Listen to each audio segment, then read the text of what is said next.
Well, I'm Professor Colwyn, a retired professor from the University of Edinburgh. And I come from New Zealand, which some of you may hear. And I've been here for a long time. I've been in Scotland for nearly 50 years. And I became, well, already when I arrived here, I had shifted my research from brain science to the study of infancy, because I got fascinated with how young children develop their cleverness. And but in infancy, I was interested in, before they speak, what stories can they tell?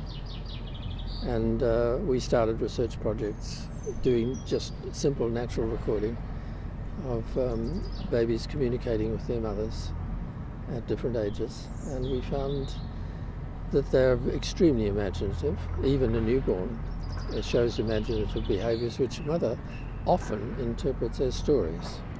They say, "Oh, tell me some more then." It's very common.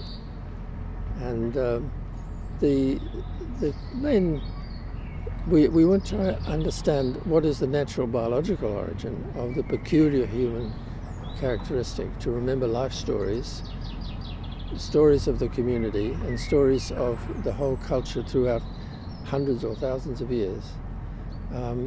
How does this imagination develop? Where does it come from? The reason I gave the title, The Biology of Storytelling, is that I am a biologist. I like to make it a very clear distinction. I'm not a psychologist. My main interest is in natural things, natural processes, life processes.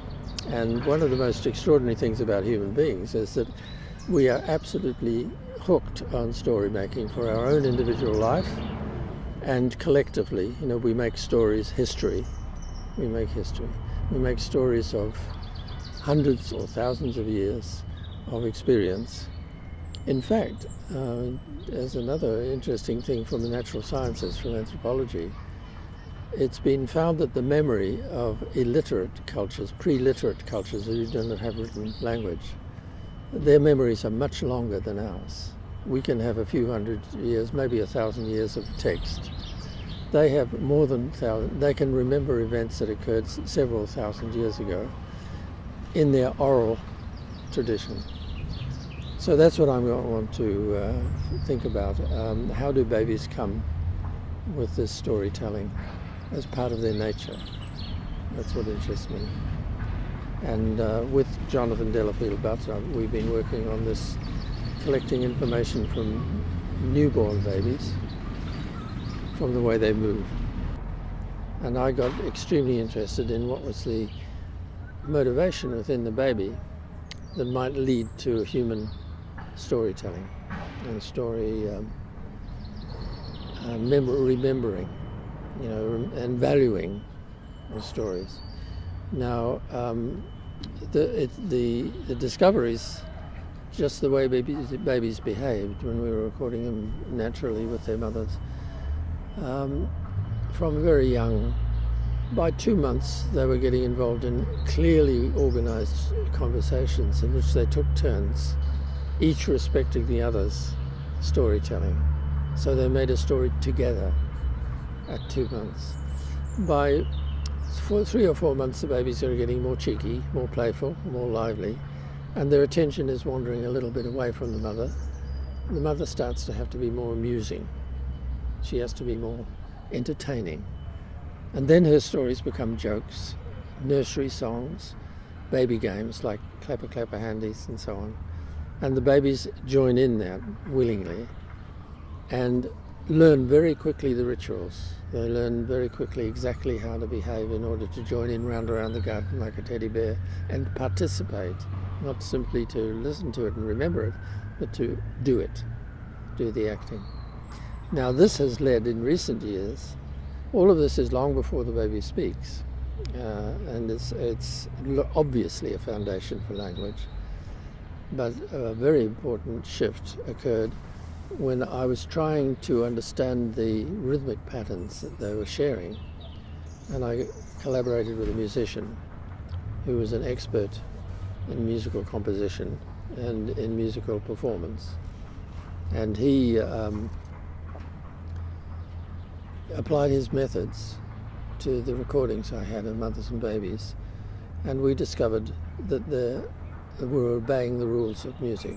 That is, there were clearly rhythmic patterns with cycles of communication. And so a baby song which has 4 lines, each verse lasts about between 20 and 30 seconds. So round and round the garden like a teddy bear, 1 step, 2 step, and particularly under there. He pointed out this is a narrative structure: introduction, development, climax, and a resolution. And we've worked on this, and we described all of the ways in which you can recognize what we call communicative musicality as a natural human ability. Now this we share with birds and with gibbons, for instance, who make quite long songs. But the difference is that they have ritual performances which vary. They learn them. They can learn them as youngsters, but they don't vary a great deal. There's a proper way to do it in a particular group and a different way in another group, but that's about it. But what we do is make an infinite number of stories. We can use this story making to carry reference to things that have happened in our life or that we have shared. And by the time a baby is 1 year old, they're starting to be very, very interested in the particular things that adults pay attention to. You know, the objects they pick up and the sounds they make when they pick up an object and name it. And they start to imitate these sounds. I'll give you one example. The mother was being asked to get a child to put some little wooden dolls in a truck. And she said, put the doll in the truck. And she wasn't showing, she was just asking the child to put the doll in the doll. The child was playing, and the child got the idea that it was to put the little wooden doll in the truck. And as the baby put it in, it said, "the duck." And she said, "Oh yes, it's like the duck you have in the bath, isn't it?" So it was connecting the sound with the sound it knew. That is at 1 year, and that's before language is recognized to have started. So they're beginning the job. But the point is the narrative is already there. That's what the story I want to tell when I give my talk is about the history of discovery of the stories that babies and mothers share.